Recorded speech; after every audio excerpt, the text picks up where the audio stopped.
আপনারা দেখছেন ২১শে টেলিভিশন। জয়নুল আবেদিন উপমহাদেশের প্রখ্যাত এই চিত্রশিল্পী দুর্ভিক্ষের ছবি দিয়ে পরিচিতি পেয়েছেন বিশ্বব্যাপী। পাশ্চাত্যের প্রভাবমুক্ত হয়ে তিনি অঙ্কন শিল্পে তৈরি করতে সক্ষম হয়েছিলেন নিজস্ব ধারা। অসামান্য প্রতিভাধর জয়নুল শিল্পকলায় আধুনিক মনস্কতা ও কল্পনা শক্তি গুণে পেয়েছেন শিল্পাচার্য অভিধা। তার কর্মে রং তুলিতে তিনি তুলে এনেছেন প্রকৃতি, নারী, পশু পাখি এবং মানুষের জীবন ও সংগ্রামকে। মহান এই ব্যক্তিত্বের আজ ১০৬তম জন্মবার্ষিকী। আদিত্য মামুনের রিপোর্ট। নন্দন তত্ত্ব ও সামাজিক অনুসন্ধিৎসা ও প্রতিবাদের সম্মিলিত প্রকাশ জয়নুলের চিত্রকর্মে। গণ আন্দোলন, প্রাকৃতিক দুর্যোগ ও নবান্নের মতো জীবন ঘনিষ্ঠ উৎসব তার প্রেরণা। গ্রামীণ জীবন, মানুষ, দুর্ভিক্ষ ও সংগ্রামকে তিনি বারবার চিত্রিত করেছেন।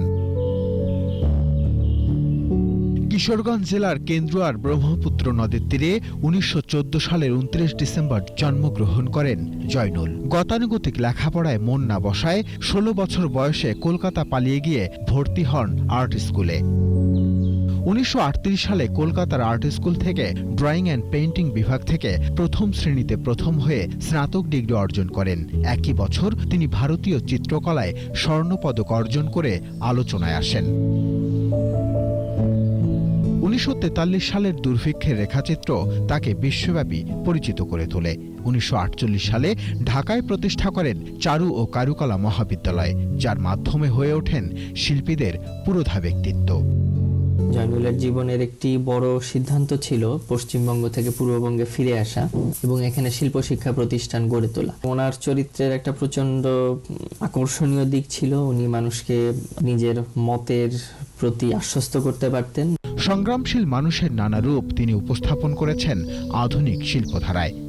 বাংলাদেশে প্রাতিষ্ঠানিকভাবে শিল্প চর্চার জনক শিল্পাচার্য জয়নুল আবেদিন যে সময় বাংলাদেশের শিল্প চর্চা শুরু করেছিলেন, সেই সময়টি অনেকটা অন্ধকারাচ্ছন্ন এবং ধর্মীয় গোড়ামির মধ্যে আমরা ছিলাম।